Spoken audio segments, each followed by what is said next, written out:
Hello बच्चा party. कैसे हो आप लोग? आज हम पढ़ेंगे एनसीईआरटी का तीसरा चैप्टर, दो चर वाला रैखिक समीकरण। दो चर वाला रैखिक समीकरण क्यों बोलते हैं इसको? क्योंकि इसके अंदर दो चर होता है, एक एक्स होता है और दूसरा वाई होता है। अगर दो चर वाला रैखिक समीकरण है ना, तो इसको सॉल्व करने के लिए कम से कम दो इक्वेशन का होना तो जरूरी है। इसीलिए आप देखोगे मैंने लिखा भी है कि देखो, पहली बार मैंने क्या क्या लिखा है कि ए एक्स प्लस में बी वाई प्लस सी बराबर जीरो। लेकिन मैंने कितनी बार लिखा है पता है? दो बार लिखा है, एक बार ये और एक बार ये, क्योंकि हमको पता है कि अगर दो चर है ना, तो जितना चर होता है उतना समीकरण चाहिए सॉल्व करने के लिए। इधर दो है मतलब दो इक्वेशन चाहिए सॉल्व करने के लिए। अगर आप तीसरा चैप्टर पढ़ोगे तो इसके अंदर टोटल मिला के 5 से 6 टॉपिक्स हैं, वो आपको पढ़ना पड़ेगा। पहला टॉपिक है कि अगर आप इन दोनों इक्वेशन का ग्राफ के ऊपर लाइन ड्रॉ करोगे तो वो लाइन कैसे कैसे जाएगा। तो उधर भी तीन तरीके हैं, तीन तरीके से लाइन जा सकता है। पहले वो पढ़ेंगे, फिर हम इसका सीखेंगे कि सॉल्व कैसे करने, कितने तरीके हैं सॉल्व करने के।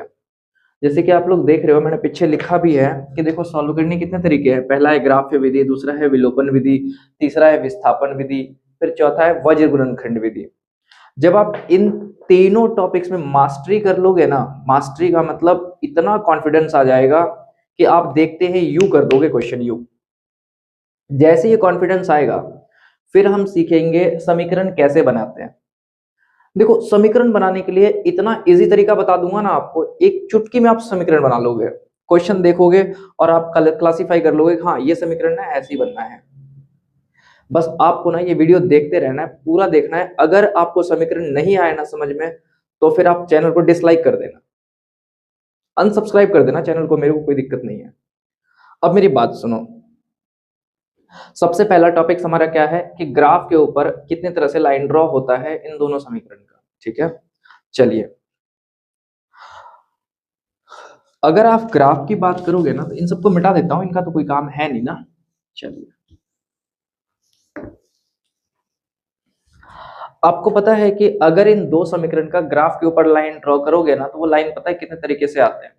वो लाइन हो सकता है कि लाइन ऐसे बन जाए, यानी जब आपने एक इक्वेशन का लाइन ड्रॉ किया, तो जब ग्राफ के ऊपर लाइन ड्रॉ करोगे ना, तो हो सकता है लाइन ऐसे जाके कट गया। समझ में आया? तो हो सकता है लाइन कट गया। कट गया इसका मतलब क्या है? ये प्रतिच्छेदी रेखा है, प्रतिच्छेदी रेखा। हो सकता है